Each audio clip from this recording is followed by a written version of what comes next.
안녕하십니까. 건강을 챙기는 특별한 시간, 건강 스페셜의 유태영입니다. 안녕하세요. 치료학 박사 정유미입니다.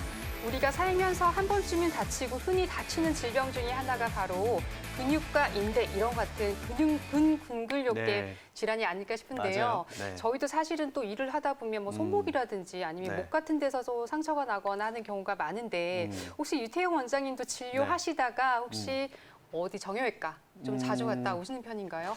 저도 최근에 가본 적이 있어요. 예. 이제 뭐 직업상 뭐 목이라든가 어깨, 허리 이런 데들이 아프다 보니까 예. 방문해 본 적이 있습니다. 원장님은 어떠신가요? 사실 저는 일을 하다 보면 아무래도 자세가 아무리 잘하려고 하더라도 이 치과 치료가 계속 목과의 싸움이잖아요. 맞아요. 그러다 맞습니다. 보니까 목이나 어깨가 아파서 뭐 일주일에 한두 번까지도 저는 정형외과에 가서 물리치료를 꼭 받는 경우입니다. 그렇군요. 네. 그래서 저희가 오늘 시간에는 바로 상지, 이 팔 쪽에 발생할 수 있고 위쪽에 발생할 수 있는 질환에 대해서 한번 알아보도록 할 텐데요. 네. 아마 뭐 테니스 엘보우라든가 네. 골프 엘보우 이런 용어는 아마 들어보셨을 겁니다. 네, 맞습니다. 그리고 또한 이제 손목에 발생할 수 있는 질환들까지 저희가 이제 알아볼 텐데요.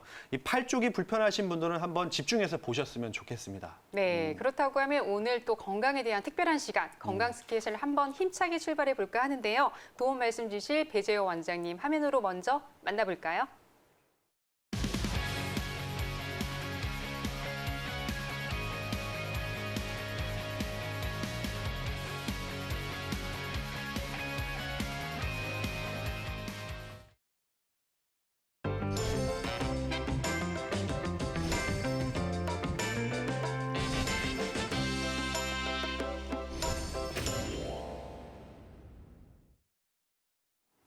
네, 정형외과 전문의 배재호 원장님 자리에 나오셨습니다. 원장님 안녕하세요. 네, 안녕하세요. 저희가 그럼 먼저 이 팔하고 몸통, 이 연결하는 부위인 어깨에 대해서 한번 알아보려고 네. 합니다. 아무래도 저희가 이제 팔을 쓰는 일들이 많고 어깨라고 하는 관절은 우리 인체 중에서 유일하게 360도로 돌아가는 네. 관절이라고 해요. 유일하게. 네. 저 같은 경우는 뭐 이제 오십견이라든가 이런 게 좀 떠오르는데 네.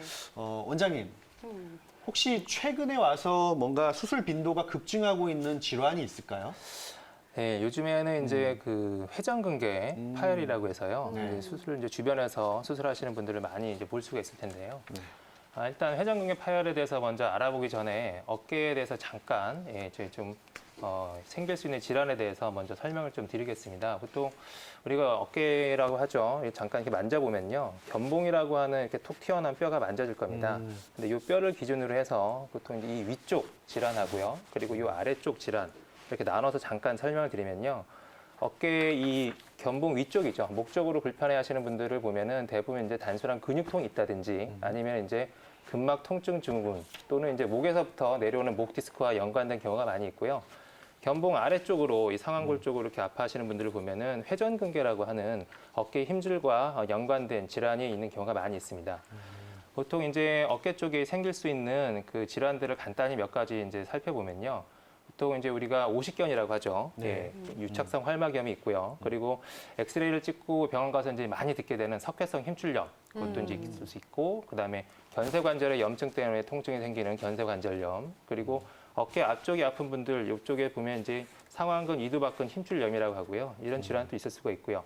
그리고 이제 특정 각도로 어깨를 움직일 때 통증이 생기는 어깨 충돌 증후군, 그리고 아까 이제 설명을 잠깐 드렸던 회전근개 파열 이렇게 이제 몇 가지를 좀 살펴볼 수 있습니다. 뭐 간단하다고는 했지만 벌써 이제 몇 가지 많은 질환들이 나왔는데요. 이 중에서 회전근개 파열이라는 질환이 수술 시기를 놓치게 되면 그 결과가 많이 달라질 수 있기 때문에 진단이 좀 중요한 질환이라고 할 수 있습니다. 네, 이렇게 원장님 말씀 들어보니까 어깨가 아픈 질환 중에서도 만져지는 뼈 하방 부분으로 해서 좀 아프다거나 이런 경우에 네. 회전근개 파열을 의심해 볼 수 있는 것 같긴 한데요. 일단은 뭐 어깨 힘주고 관련되는 질환이라고 한 것 같습니다. 그런데 이 회전근개라고 하는 거는 이름으로 들었을 때 뭔가 회전을 하면서 나타나는 문제가 생길 것 같긴 한데요. 어떤 이런 특성이 있을 것 같은데 비교적 어떻기 때문에 이 근육이 좀 잘 손상이 되고 이렇게 아파질 수가 있는 건가요? 일단 먼저 그 회전근개라는 힘줄 구조부터 네. 잠깐 살펴보겠습니다. 네. 여기 이제 그림을 보시면요. 일단 어깨 쪽에 제일 위쪽에 있는 그 극상근이라고 하는 힘줄이 있고요. 그다음에 그 뒤쪽으로 해서 극하건 그리고 소원형근이 있습니다. 그리고 앞쪽으로는 견갑하건이 있고요. 그래서 이 네 개의 힘줄이 관절을 둘러싸고 있는데 이 힘줄이 이제 반복적인 사용이라든지 아니면 이제 혈액순환이 좀 저하된다든지 이런 퇴행성 변화에 의해서 파열에 이르게 되고 그리고 이제 기능적인 제한을 일으키는 질환이 이제 회전근개 파열이라고 할 수 있습니다. 네, 이렇게 네. 또 근육이 네 가지 정도로 나뉠 수 있다라고 했는데 그럼 만약에 이 근육 중에서 뭐 한 군데라도 네. 손상이 된다라고 하면 회전근개 파열이라고 할 수가 있는 건가요? 네, 보통 이제 네 개 힘줄 중에서 제일 많이 파열이 되는 부분은 극상근이라고 하는 이제 제일 위쪽 힘줄이 많이 파열이 되는데요. 네네네. 네 개 힘줄 중에서 두 가지 이상을 침범했을 때는 이제 뭐 광범위 파열이다라고 따로 붙이는 명칭이 있긴 하지만 네. 어쨌든 이제 힘줄 중에서 한 가지 힘줄만 파열이 돼도 회전근개 파열이라고 하죠. 네. 그렇군요. 이 회전근개라고 하는 게 뭐 어깨를 보통 많이 써서 이렇게 파열이 되는 그러니까. 거잖아요. 그죠? 보통은 이제 네. 사고라든지 무리한 운동을 좀 많이 했다든지 외상에 의해서 파열되는 경우도 드물지만 있지만요. 대부분은 이제 많이 써서 생기는 이제 퇴행성 질환으로 봅니다. 보통 이제 병원에 오시는 환자분들 보면 뭐 넘어져서 뭐 교통사고를 당했다든지 아니면 이제 직장에서 일하다가 뭐 떨어져서 넘어져서 다쳤다든지 이렇게 해서 치료를 받으시다가 계속 낫지 않아서 MRI를 찍어보고 회전근개 파열 진단을 받고 수술까지 받는 경우가 있는데요. 이런 경우는 이제 이게 외상에 의한 게 아니냐 아니면 이럴 것 때문에 질문을 하시는 분들이 많은데 대부분은 이제 어떻게 보면 이제 보험 관련해서 그런 게 상해냐 아니면 질병이냐 이런 것 때문에 문의를 하시는 분들이 많습니다. 근데 아주 심한 외상 같은 경우에서는 이제 그 회전근개 파열도 이제 생길 수 있지만 대부분의 경우에서는 이제 퇴행성 질환으로 보는 게 대다수 이제 질병의 원인이죠. 네, 근데 사실 저도 주변에서 보다 보니까 은근히 또 이 회전근개 파열 때문에 맞아요. 고생하시는 분들이 있긴 하더라고요. 네. 이 부분이 보니까 통증 자체가 굉장히 좀 심하고 그렇죠. 손을 잘 못 들고 이런 증세도 좀 이렇게 증세가 심하게 나타나는 것 같긴 네. 한데 혹시 회전근개가 찢어지거나 아예 파열이 된 경우라고 하면 도대체 통증이 어느 정도나 심하길래 이렇게 불편해하시는 건가요?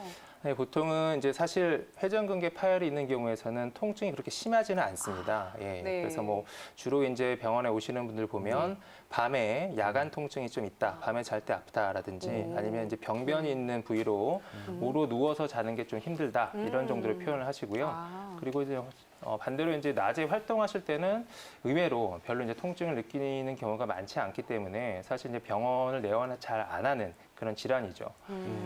그렇다면 이게 회전근개가 찢어졌다고 하면 네. 실제로 이걸 어떻게 치료하는지가 좀 궁금합니다. 왜냐하면 네.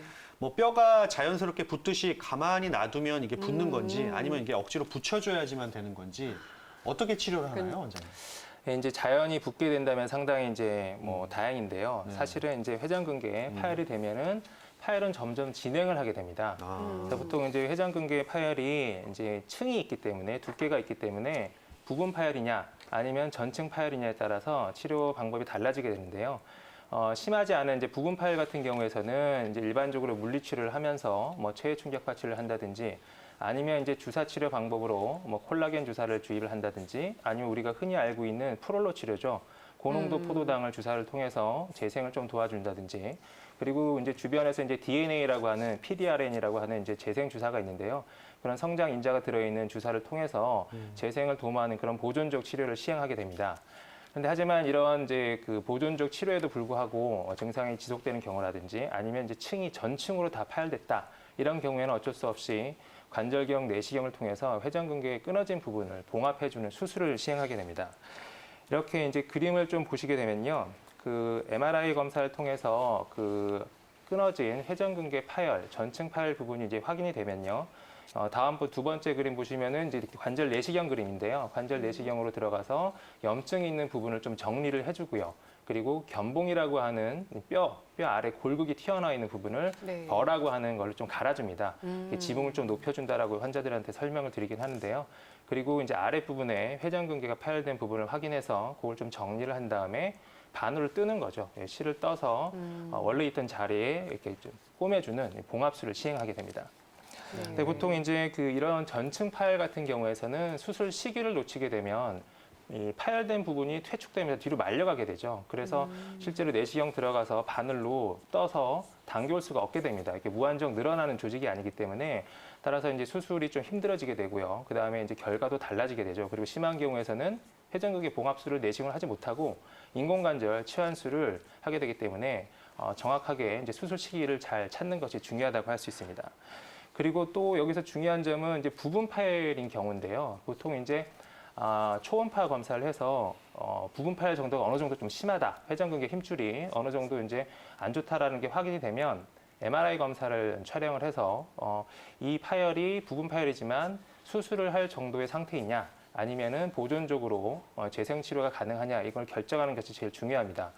수술을 기술적으로 아주 잘하는 것도 중요하지만 이 파열을 수술로 바로 갈 것이냐, 아니면 보존적 치료를 좀 끌고 갈 것이냐, 이렇게 수술 시기를 결정하는 것도 되게 중요하다고 할 수 있습니다. 네.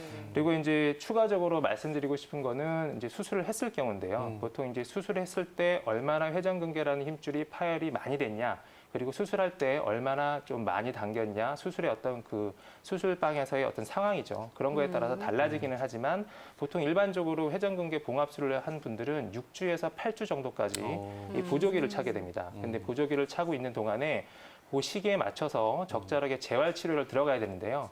재활 치료가 너무 늦어지게 되면은 수술 이후에 관절에 강직이 와서 많이 고생을 하게 되고요. 또 반대로 재활 치료 너무 빨리 들어갔다, 이럴 경우에는 재파열되는 확률이 좀 올라가게 됩니다.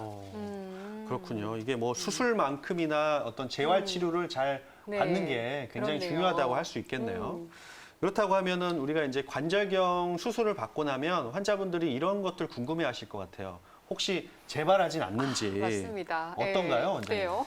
네, 보통 이제 실제로 파열이 됐을 때 수술한 네. 다음에는 재발하는 확률도 상당히 높습니다. 근데 그런 경우는 어떤 경우냐면 보통 이제 수술할 당시에 그 힘줄의 상태가 얼마나 안 좋냐, 이미 이제 광범위 파열이 돼서 힘줄이 많이 뒤쪽으로 퇴직도 있고 장력을 많이 받아서 많이 당겨와서 꼬매놓은 경우, 그럴 경우에 이제 혈액순환도 잘 안 되게 되겠죠. 그럴 경우에는 힘줄이 뼈에 이제 붙어서 봉합이 되는 이제 확률이 좀 떨어질 수 있게 되겠고요. 그런 경우에는 다시 이제 재파열이 되면서 실제로 이제 재수술로 들어가는 경우도 있고요. 네. 심한 경우에는 재수술을 하기가 힘들어져서 이제 인공관절로 수술 방법이 바뀌는 경우도 있습니다.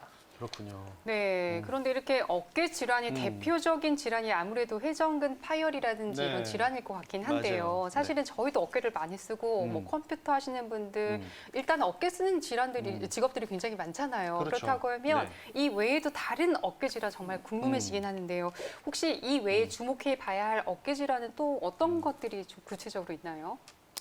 네, 보통 이제 많은 어깨 질환 중에서 네. 주변에서 이제 얘기를 많이 들을 수 있는 그런 진단명들 잠깐 세 가지만 좀 살펴보면요.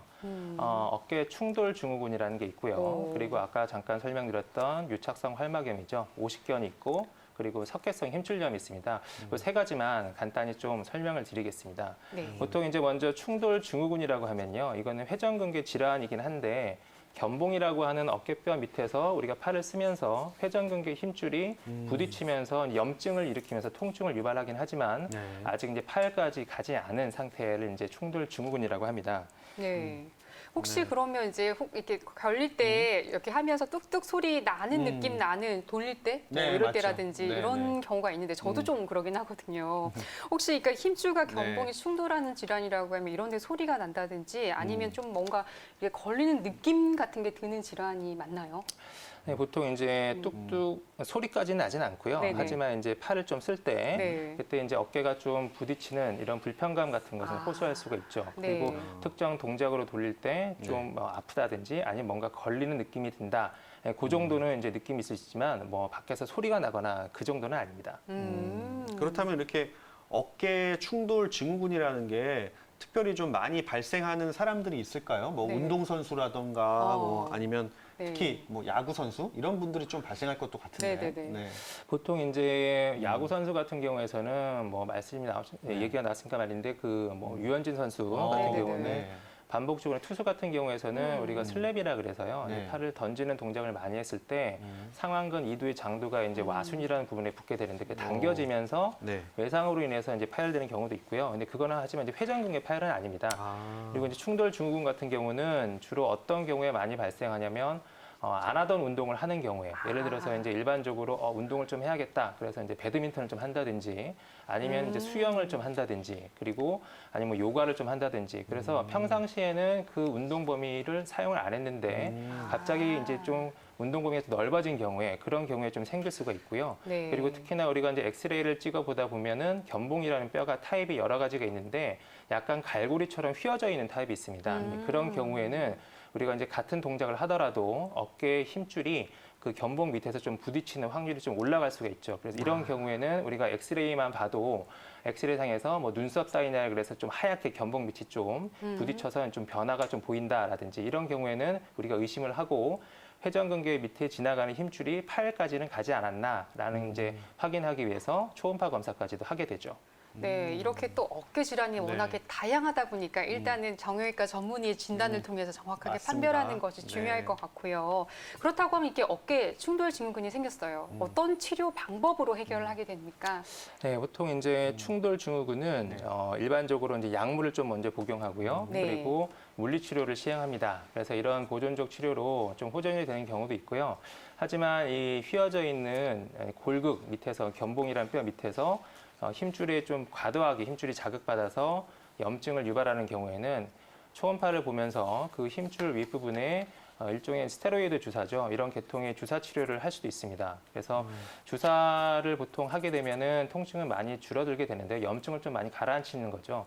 근데 하지만 이 구조적으로 날카롭게 튀어나온 골극이 힘줄을 계속 자극하는 경우에는 주사 치료를 해도 계속 아플 수밖에 없죠. 그런 경우에는 이제 관절 내시경을 통해서 튀어나온 견봉의 골극을 좀 제거해주는 관절 내시경 수술을 시행하게 됩니다. 네, 뭐 어깨 충돌 증후군을 뭐 비수술적으로도 치료를 해보지만 안 될 경우에는 이제 수술까지도 갈 수 있다 이런 말씀이신데요. 네네. 저는 이제 앞에서도 제가 한번 여쭤봤지만 이 오십견에 대해서도 오십견. 조금 네. 궁금하거든요. 네. 이 어깨 질환들 중에서도 좀 대표적으로 많이 만날 수 있는 질환들이 아닌가 싶은데 네. 원장님, 이 오십견 환자들 많이 만나보시죠? 네, 보통 이제 병원에 오시는 환자분들은 일단 어깨에서 아파서 오겠죠. 네. 아파서 오시는데 아픈 이유가 대표적으로 이제 오십견하고요. 나중에 설명드리겠지만 석회성 힘줄염의 융해기 때 그때 이제 통증이 가장 심합니다. 그래서 실제로 이제 병원에 오시는 분들 보면 나이가 꼭 50대만 오시는 게 아니고요. 네, 나이가 젊은 환자분들도 있고 나이가 많은 환자분들도 있는데 나이가 예를 들어서 70대, 80대 이런 환자분들 같은 경우에서는 오십견만 있는 게 아니고 아까 설명드린 회전근개 팔도 동반되어 있는 경우가 많기 때문에 초음파 검사라든지 정확한 MRI 검사라든지 이런 게 좀 필요하게 되겠죠. 보통 이제 오십견은 간단히 말씀드리면 어깨 관절이 굳어 있는 걸 얘기합니다. 어깨를 싸고 있는 관절에 유착이 생기면서 운동 범위가 많이 제한이 되죠. 보통 아까 설명드린 그 회전근개 파열이라든지 아니면 뭐 충돌 증후군 이런 질환 같은 경우에서는 어깨가 다 움직이긴 합니다. 운동 범위는 다 나오는데 특정 각도에서만 통증을 좀 유발하게 되는데요. 오십견 같은 경우에서는 조금만 움직여도 통증이 심하고요. 운동 범위가 아주 제한이 심하기 때문에 심한 경우에는 팔을 요만큼밖에 못 들기도 하고요. 그래서 이런 경우에는 우리가 이제 그 병원에서 스테로이드를 관절각 내에다가 직접 주사를 하기도 하고요. 통증이 이제 극심하기 때문에 뭐 마약성 진통제라든지 이런 걸 복용하는 경우도 있습니다. 근데 보통 이제 이런 경우는 관절 수동술 같은 이제 수술까지도 가는 경우가 있거든요. 보통 이제 보존적으로 이제 주사 치료라든지 아니면 물리 치료, 흔히 주변에서는 도수 치료라는 것도 많이 얘기를 들어보셨을 텐데요. 치료사가 이제 좀 어깨 관절을 좀 굳어 있는 걸 풀어주는 거죠. 이런 보존적 치료를 통해서도 도저히 해결이 안 되는 경우에서는 마취를 해서 관절을 이제 강제로 풀어주는 수동술 하거나 내시경으로 들어가서 유착이 심한 부분에 있는 관절막을 이렇게 좀 유리시켜주는 관절 유리술을 시행하기도 합니다. 네, 이렇게 듣다 보니까 오십견은 뭐 유착, 뭐 이런 얘기들이 굉장히 많이 나와서 맞아요. 정말 운동 범위가 제한되고 통증도 심한 질환인 것 같긴 한데요. 그럼 앞서 살펴본 회전근개 파열이라든지 아니면 어깨 충돌 증후군과 또 차이점이 있을 것 같긴 한데 오십견은 어디서 일단 시작이 되는 겁니까? 오십견은 사실 이제 오십견이 시작되는 부분은 이제 어떻게 보면은 유착이 심한 부분을 좀 잠깐 설명드리면 앞쪽에 관절이 이제 다 싸고 있지만 관절당 앞쪽에서 유착이 좀 많이 심합니다. 그래서 보통 우리가 수술을 할 때 내시경으로 들어가게 되면은 유착이 심한 부분을 레이저로 이제 유리를 시켜주는데요. 우리가 그 내시경을 통해서 유착이 심한 부분을 확인해서 유리를 시켜주는 걸 하는 이유는 뭐냐면 마취를 하고 강제로 이 팔을 풀어주다 보면은 유착이 심한 부분보다는 좀 약한 부분이 더 찢어질 수 있겠죠. 그래서 그런 관절 수동술에서도 반응이 없는 경우에서는 직접 이제 내시경으로 보면서 어깨 앞쪽에 유착이 좀 심한 부분, 좀 많이 두꺼워져 있고 많이 이제 운동 범위가 좀 쪼그라져 있는 그런 부분을 확인해서 레이저로 이제 유리술을 시행하게 되죠. 네. 그리고 잠깐 또 설명을 드리면은 우리가 이제 집에서 할 수 있는 그 물리치료 방법을 잠깐 설명을 드리면요. 네. 보통 이제 벽에다 대고요. 얼굴 앞쪽에다 손을 딱 대고 쭉 팔을 올립니다. 쭉 올라가서요. 몸을 좀 앞으로 대면서 통증이 있는 경우에 그 위치에서 참고 10까지 10초 동안 세고요. 버티고 내려오시라고 설명을 드리거든요. 그래서 항상 이제 운동하세요 그러면은 팔을 막 이렇게 하는 걸 운동이라고 생각하시는 경우가 있는데 이런 건 이미 풀려 있는 가동 범위에서 하는 거는 별로 의미가 없고요. 내가 팔을 올렸을 때 통증이 심해서 올라갈 수 없다라는 이 범위를 좀 참고 버티는 거죠. 그리고 네. 나서 내려오고 이런 식으로 해서 강제로 좀 약을 먹어가면서 진통제까지 복용해가면서 하는 이제 치료를 집에서 하는 그런 운동 치료를 권해드리고 있습니다. 네, 이런 또 재활 운동이 생각보다는 좀 간단하기도 하면서 실제로 이런 질환을 앓고 있는 사람들한테는 이 통증이 있으면서도 좀 도움이 많이 되는 운동인 것 같긴 한데 네. 사실 또 지금까지 여러 가지 또 운동 질환들이 나왔거든요. 어깨 그렇죠. 질환 네. 종류가 세 가지가 사실 저희가 듣기에는 좀 어렵기도 하고 네. 일반 시청자분들도 또 제 주변에서도 보니까 회전근개 파열인지 알았더니 지금 얘기를 들어보니까 50년과 같이 오지 그럴 수도 않았나 있어요. 이런 생각이 들어요. 네. 그러다 보니까 이걸 한 번에 또 감별해 볼 수 있는 시청자들을 위한 이 포인트를 한번 짚어주시면 좋을 것 같습니다. 네, 일단 아까 설명드렸던 그 충돌증후군 그리고 회전근개 파열 같은 경우에서는 팔을 좀 아파서 올리기가 힘들겠죠. 아파서 올리기 힘들겠지만 주변에서 주변 가족분들이 팔을 자꾸 쭉 올려보면 올라갑니다. 팔은 올라가기 때문에 수동적으로 운동 범위는 나오고요. 하지만 오십견 같은 경우에서는 본인이 올리는 것도 안 되고 남이 올려주는 것도 제한이 심합니다. 그리고 근본적으로는 이제 수술적으로 치료가 필요한 경우는 회전근개 파열, 전층 파열 같은 경우는 관절 내시경 수술이 필요하고요. 나머지 이제 충돌 증후군이라든지 오십견 같은 경우는 보존적 치료로 충분히 좀 치료를 시도해 볼 수가 있겠습니다. 네. 이렇게 뭐 충돌 증후군이라든가 회전근개 파열, 오십견 이렇게 세 가지 어깨 질환에 대해서 한번 구별을 해봤는데요. 네. 그런데 이제 병원에서 네. 엑스레이를 찍었는데 이 어깨에 뭔가 석회화가 끼었더라 네. 이런 얘기를 하시는 분들도 있어요. 네. 원장님, 네. 이런 그 어깨에 석회가 끼었다라고 하는 건 또 다른 질환인가요? 네, 보통 이제 환자분들이 오시면은 저는 이제 석회가 꼈다고 들었어요. 석회성 네. 힘줄염입니다 하고 오시는 경우가 많은데요. 네. 실제로 이제 엑스레이를 찍게 되면은 육안으로 확인할 수 있는 게 석회성 병변은 금방 눈에 띄죠. 그래서 네. 엑스레이에서 석회성 병변이 보이면 아, 이건 석회성 힘줄염입니다라고 병원에 오시는 경우가 많은데 네. 실제로 이제 통증의 원인이 석회성 힘줄염이 아닌 경우가 상당히 많이 있습니다. 석회성 힘줄염이 통증을 유발하는 단계가 있는데요. 보통 이제 형성기, 그다음에 휴지기, 용액이 이렇게 세 가지 단계로 나뉩니다. 근데 이 중에서 칼슘염이 치약처럼 이렇게 말랑말랑하게 녹는 시기인 용액이 이때 통증이 아주 극심하게 되는데요. 이럴 경우에 이제 밤에 응급실까지 가게 되죠. 오. 이런 경우에는 통증이 심하기 때문에 비스테로이드성 소염제를 복용하면서 마약성 진통제까지 복용을 하게 되고요. 그리고 실제로 이제 초음파를 보면서 그 주사기로 말랑말랑해져 있는 치약과 같은 그 석회성 물질을 이제 뽑아내기도 합니다. 그리고 병원에서 보통 이제 추천해주는 치료 중에 하나가 체해 충격파 치료라는 게 있는데요. 병변 네. 부위의 혈류를 좀 개선시켜서 그쪽에 있는 석회성 물질을 흡수를 도와주는 거죠. 보통 네. 일주일에 한 2회 정도 치료를 받도록 설명을 드립니다. 근데 이런 보존적 치료에도 불구하고 통증이 조절이 안 된다. 그럴 경우에는 이제 관절 내시경을 통해서 직접 이제 그 병변이 있는 부위를 확인해서요. 치약을 짜내듯이 그걸 제거하는 수술적 치료를 시행하는 경우도 있습니다. 네, 이렇게 어깨 질환에서는 석회선 건염까지 알아봤고요. 이제 어깨 질환 외에도 또 상지 질환들이 많이 있긴 하잖아요. 우리가 어깨에서 내려와서 또 내려오면 팔꿈치도 그렇죠. 있고 또 손목도 네. 있고 여러 가지 질환이 있긴 한데요. 이 질환도 알아보면 좋을 것 같습니다. 네. 원장님 혹시 어떤 질환들이 있을까요? 네, 팔 쪽에서도 사실 생길 수 있는 질환이 많이 있는데요. 네. 이제 테니스 엘보, 골퍼 엘보라고 부르는 질환이 있고요. 그리고 이제 손목 터널 증후군이라고 많이 들어보셨을 겁니다. 두 가지 질환에서 설명을 좀 드릴 텐데요. 이 두 가지 질환 설명드리는 이유는 워낙 이제 많이 들어보셨던 질환일 거고, 하지만 또 의외로 또 그 질환에 대해서 좀 잘못 알고 계시는 경우가 많기 때문에 두 가지 질환에서 간단히 좀 설명을 드리려고 합니다. 보통 이제 엘보라고 하면은 팔꿈치가 아프다고 이제 보통 하잖아요. 근데 팔꿈치에 팔꿈치 많이 써서 생기는 질환일까요? 엘보가? 제 생각에는 아닐 것 같아요. 보통 이렇게 질문을 하게 되면 이제 답이 아니다라고 이렇게 짐작을 할 수 있죠. 보통 이제 엘보는 팔꿈치를 많이 움직여서 써서 생기는 질환은 아니고요. 네. 손가락이나 손을 많이 사용하면서 생기는 질환입니다. 보통 우리가 이제 그 팔꿈치를 이렇게 만져보면요. 네. 팔꿈치 만져보면은 바깥쪽하고 안쪽에 톡 튀어나온 부분이 만져질 텐데요. 이쪽 부분이 힘줄이 붙는 부분입니다. 여기에서 네. 이제 염증이 생기는데요. 이제 손을 많이 사용하다 보면은 결국에 어느 정도 우리가 버티는 단계까지 넘어가게 되면은 이 부위에 염증을 유발하게 되죠. 네. 손가락하고 손목을 위로 올려주는 힘줄은 바깥쪽에 붙게 되고 그 다음에 손가락하고 손목을 안쪽으로 굽혀주는 굴곡근은 팔꿈치 안쪽에 붙게 됩니다. 결국 이제 과도하게 손을 사용하면서 이쪽에 염증을 유발해서 생기는 질환이 외상가염, 내상가염, 그래서 엘보라고 하는데요. 보통 이제 뭐 테니스를 많이 치거나 골프를 많이 치거나 이래서 생긴다고 이제 이름을 붙여졌긴 했지만 실제로는 그것보다는 예를 들어서 마우스 작업을 많이 한다든지 아니면 키보드 자판 작업을 많이 하는 회사원이나 아니면 학생들 그리고 이제 가사일을 많이 하는 일반 가정 주부들에서도 많이 생길 수 있는 질환입니다.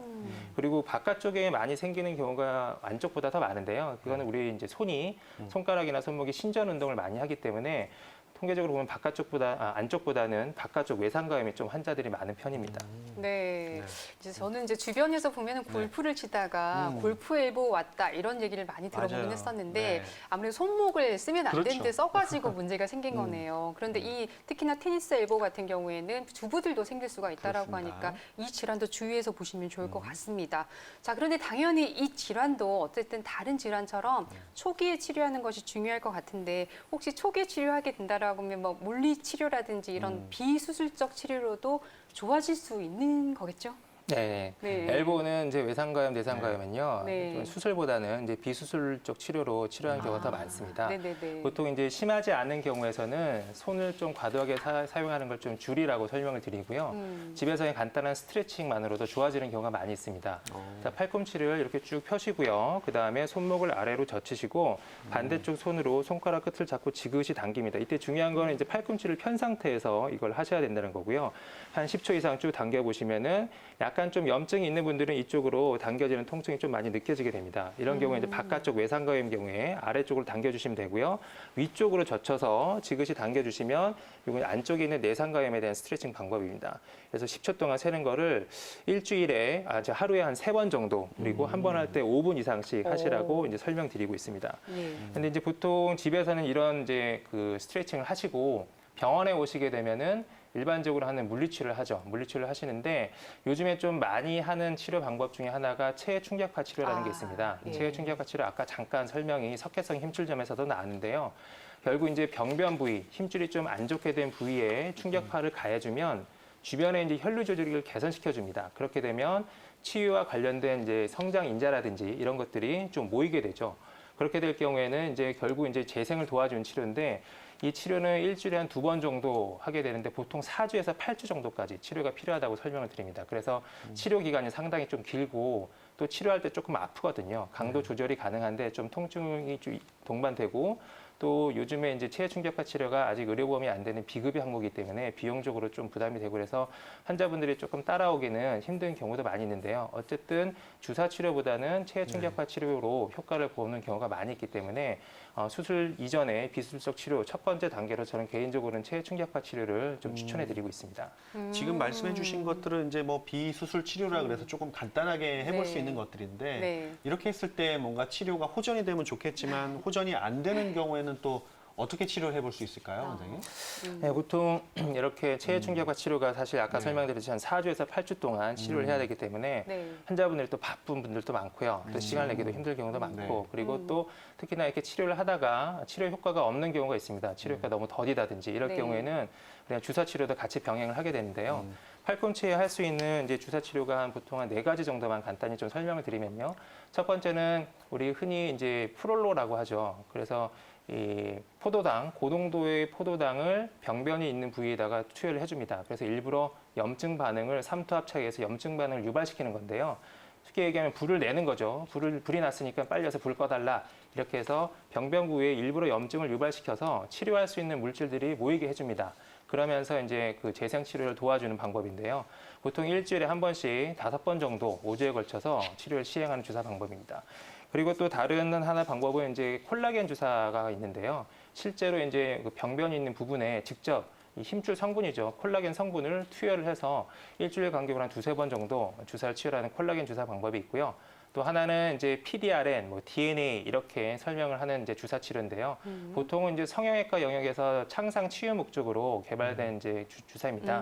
근데 네. 이게 이제 재생 인자들을 좀 모여 있기 때문에 손상된 조직을 좀 이제 재생을 도와준다라고 이제 돼 있기 때문에 한 이 주사도 1주 간격으로 해서 2-3번 정도 주사 치료를 하는 방법이 있습니다.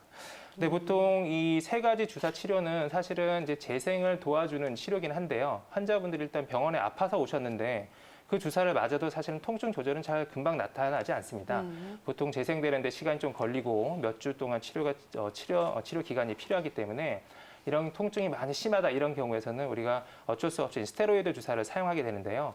우리가 흔히 스테로이드 주사 중에서 이제 트리암시놀론이라고 하는 하얀색 주사가 있는데 이 주사는 이제 강력한 소염제입니다. 주사를 맞으면 안 돼요라고 이제 환자분들이 알고 계시는 경우가 많은데 사실 스테로이드 주사는 적절할 때 적절한 시기에 사용하면은 아주 좋은 효과를 얻을 수 있는 그런 치료 방법입니다. 근데 중요한 거는 이제 스테로이드 주사를 한번 맞게 되면은 금방 언제 아팠냐든지 이렇게 좀 통증이 없어집니다. 그렇기 때문에 환자분들이 계속 그 주사를 반복적으로 원하는 경우가 있는데요. 이 트리암시놀론 주사를 많이 맞다 보면은 나중에 이제 수술방에서 열어보면은 힘줄이 상당히 많이 약해져 있는 경우가 있고요. 그리고 이제 특히나 뭐 피부 색깔이 좀 하얗게 변한다든지 아니면 지방 조직이 푹 꺼진다든지 이런 부작용도 있을 수 있기 때문에 좀 주의해서 사용해야 되는 주사 치료 방법입니다. 네. 그리고 보통 이렇게 스테로이드 주사까지 했는데도 통증이 조절이 안 된다라고 할 경우에서는 이제 마지막 방법이죠. 변연 절제술이라고 해서 손상된 안 좋은 조직을 긁어주고 재생을 도모하는 그런 수술적 치료를 선택하게 되는데요. 보통 환자 10분 중에서 9분 정도는 비수술적 치료 방법으로 많이 치료되는 질환이라고 할 수 있습니다. 네. 이렇게 아무래도 뭐 저희가 테니스 엘보가 왔을 때도 치료하는 방법이 결국에는 비수술적인 방법으로 네. 가면 좋긴 맞아요. 할 것 같아요. 그렇기 때문에 혹시 통증이 있다라고 광고하지 마시고 정형외과 전문의를 통해서 정확한 진단 후에 치료를 받는다고 하면 중요한 시기에 잘 치료받을 수 있다라고 맞습니다. 하니까 이 점 참고하시길 바라고요.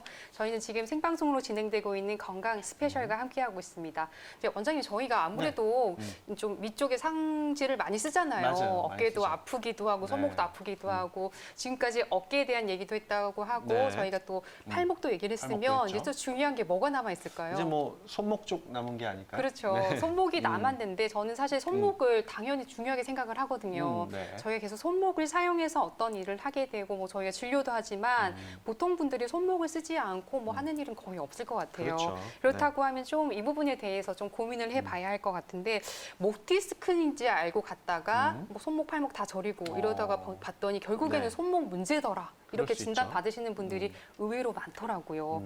혹시 뭐 손목 터널 증후군이라는 거 들어보셨는지 모르겠는데 네. 또 요즘에 보니까 이 부분 진단 받으시는 분들이 많더라고요.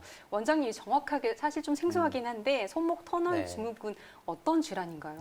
네, 손목 터널 증후군을 정말 많이들 들어보셨을 이제 네. 질환입니다. 예. 이제 손목 터널 증후군은 환자분들이 오실 때 네네. 손목을 잡고 이제 들어오시는 분들이 많이 있는데요. 손목이 아파서 이제 손목 터널 증후군이다 이렇게 얘기를 하시는 분들이 많습니다. 근데 보통 이제 손목 터널 증후군은 손목에 통증이 있는 경우는 드물고요. 대부분 이제 손목 원입으로 증상이 나타나게 됩니다.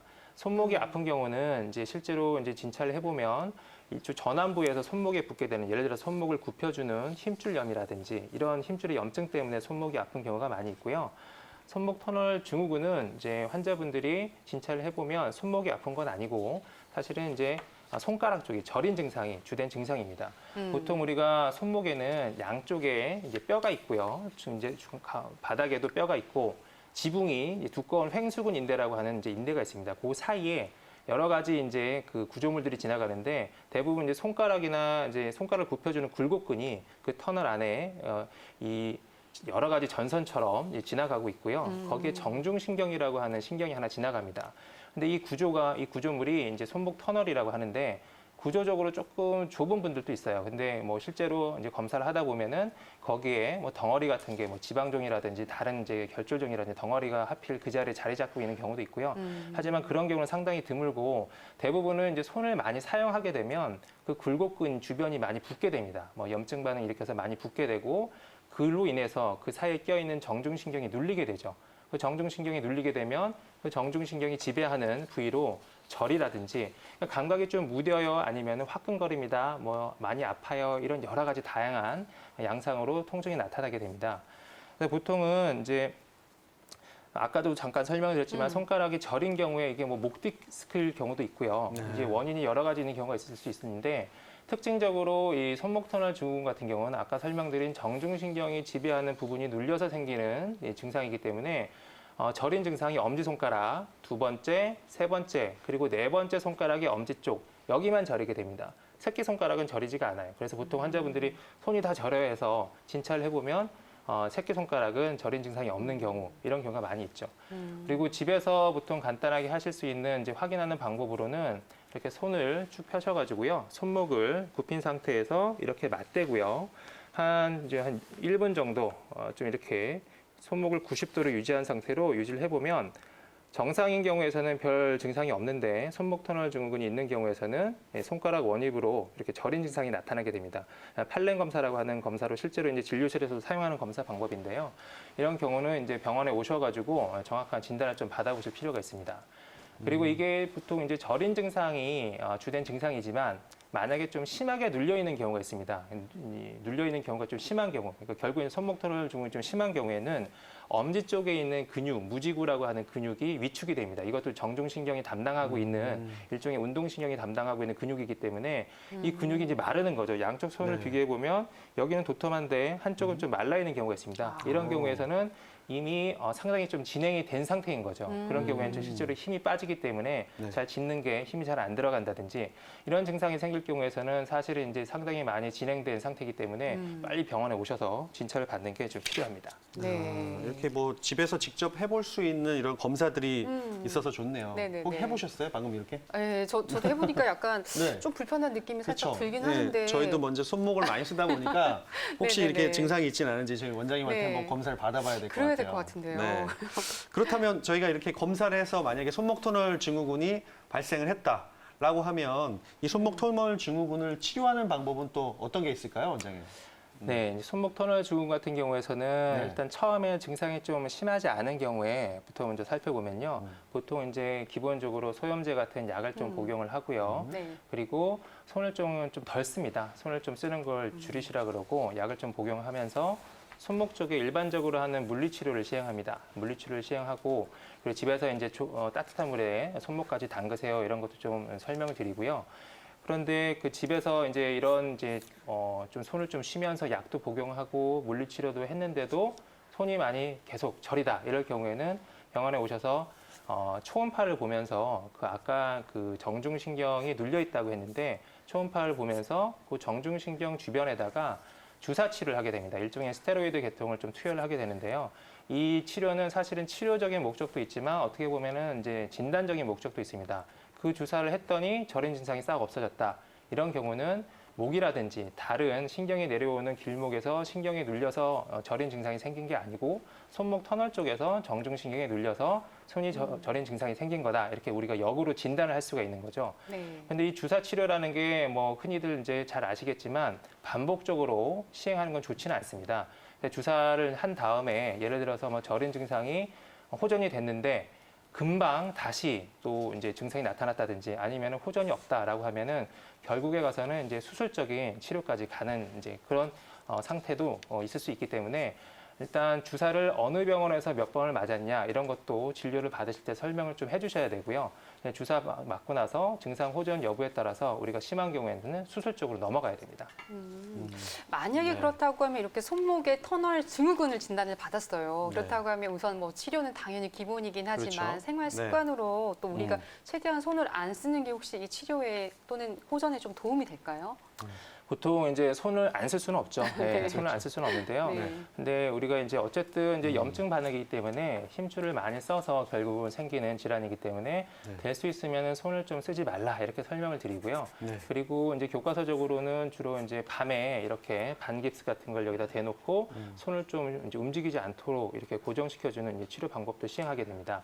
그리고 집에서 이제 할 수 있는 방법으로 이제 스트레칭 방법이 있는데요. 이렇게 팔꿈치를 이렇게 굽히시고 손을 이제 손바닥을 얼굴 쪽으로 본 다음에 엄지를 이렇게 지그시 위로 젖혀줍니다. 뒤로 스트레칭 해주는 거죠. 엄지 쪽을 위쪽으로 젖혀주고요.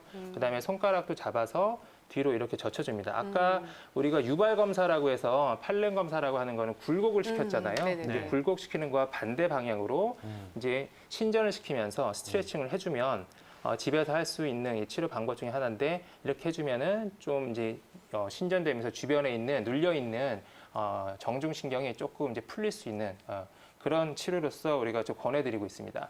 그리고 이런 결국은 이제 치료를 하다가 안 되면 이제 수술을 하게 되는데요. 환자분들이 사실은 수술을 해야 되는데 수술을 안 하는 것도 사실은 문제거든요. 이미 이제 근육이 말라 있는데 수술이 무섭다, 두렵다, 수술 말고 어떻게 해결할 수 있는 방법이 없냐 이렇게 좀 설명을 이제 그렇게 좀 하는 분들이 있는데 수술 시기를 놓치게 되면은 아까 설명드렸듯이 무지구가 이 근육이 말라버려서 그때는 수술을 하더라도 안 돌아옵니다. 이 힘줄을 이제 이 정중신경을 풀어주는 수술을 하더라도 이 근력이 회복되는 속도가 아주 더디거나 아니면 안 돌아올 수도 있기 때문에 수술이 필요한 단계라면 반드시 수술적 치료를 시행하셔야 되고요. 수술이라는 게 사실은 그렇게 복잡하거나 어려운 방법은 아니거든요. 아까 설명드린 이 지붕이라고 할 수 있는 횡수근 인대, 두꺼워진 횡수근 인대를 터주는 거죠. 그래서 밑에 지나가고 있는 이 정중신경을 좀 숨통을 틔우는 그런 이제 방법입니다. 이제 이런 증상이 있을 때 증상에 따라서 맞춰서 거기에 대해서 적절한 치료를 하셔야지 합병증으로 고생을 좀 덜하게 되죠. 네, 그렇군요.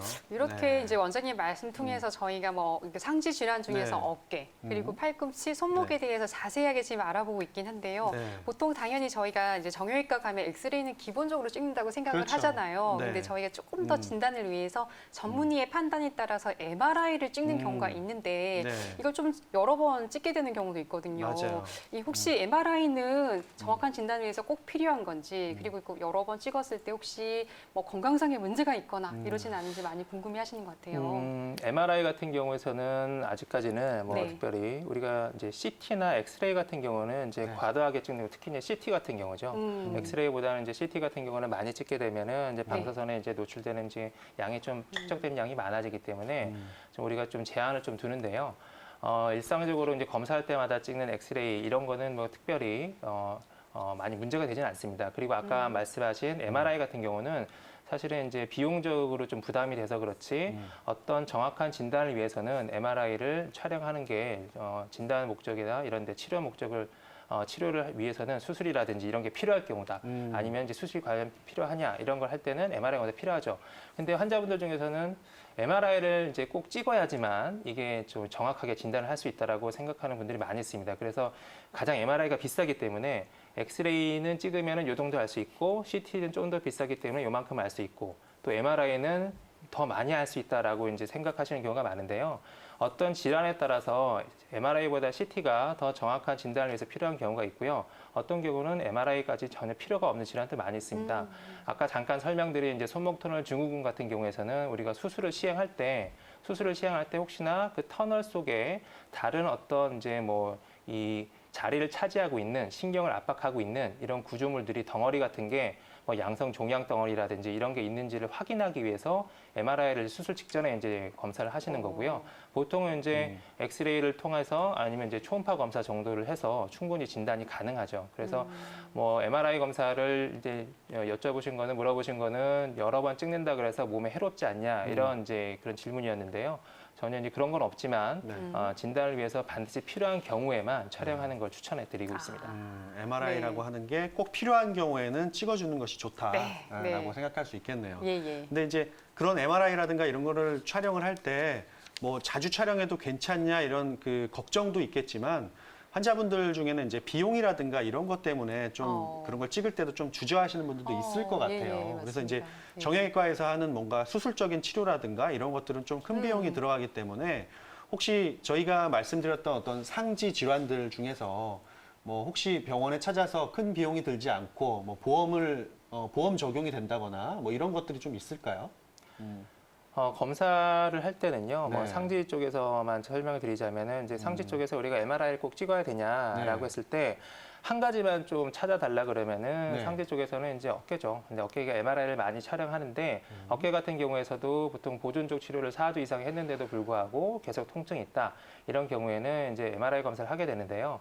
다른 아까 설명드린 뭐 팔꿈치 엘보라든지 아니면 손목 터널 증후군이라든지 뭐 이런 질환 같은 경우에서는 굳이 MRI 검사까지 하실 필요는 없고요. 그리고 뭐 충분히 엑스레이 검사라든지 특히나 제일 중요한 게 진료실에서 어떤 이제 진찰입니다. 우리가 피지컬이라고 하는 건 환자를 직접 만져보고 환자 문진을 통해서 이 부분을 이제 질환을 진단하는 거지 MRI 검사를 통해서 진단하는 거는 이제 많이 좀 드물거든요. 실제로 도움을 많이 받을 수는 있지만 반드시 필요한 이제 경우에서는 꼭 검사를 시행해야 되지만 굳이 선택한다면 어깨, 초음파를 했는데 너무나 많이 좀 안 좋다라는 경우에서는 아까도 설명드렸지만 혹시나 이게 수술 시기를 놓치면은 수술의 결과가 달라질 수 있기 때문에 이런 경우라면은 MRI 검사를 한 번쯤 시행해 보는 걸 권해드리고 있습니다. 네.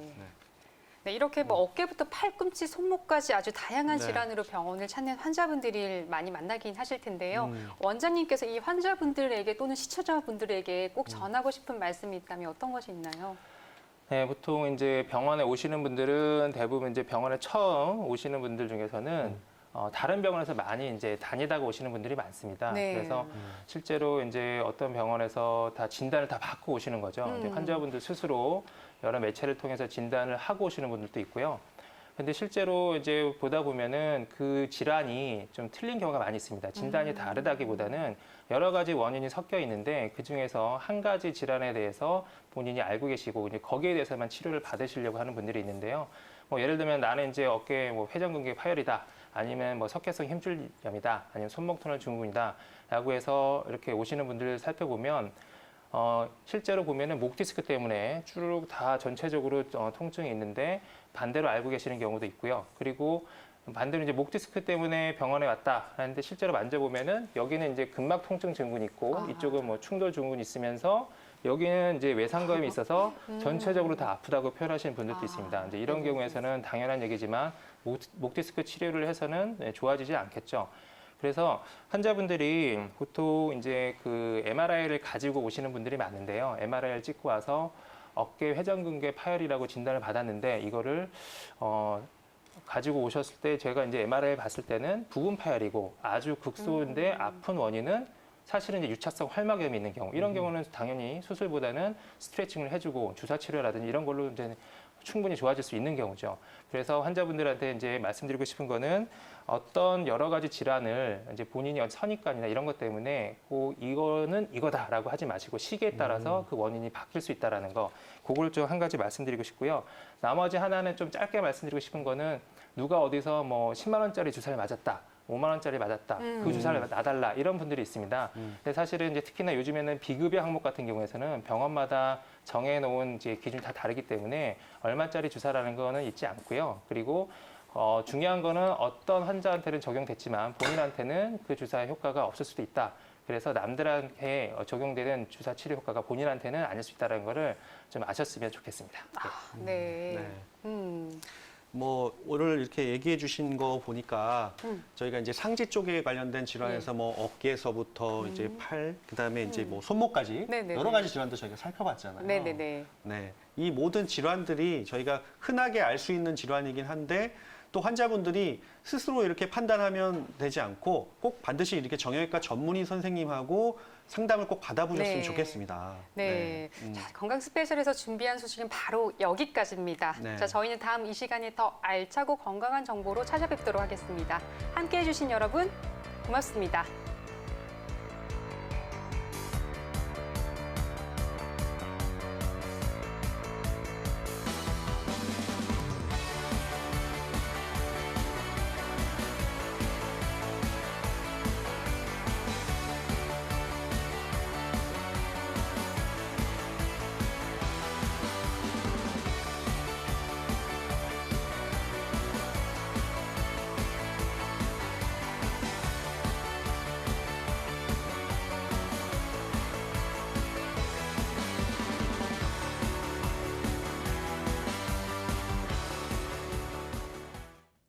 방송은 의료 정보에 대한 제공일 뿐 의료 정보에 대한 과시는 위험을 초래할 수 있고 모든 치료에는 부작용이 동반될 수 있습니다.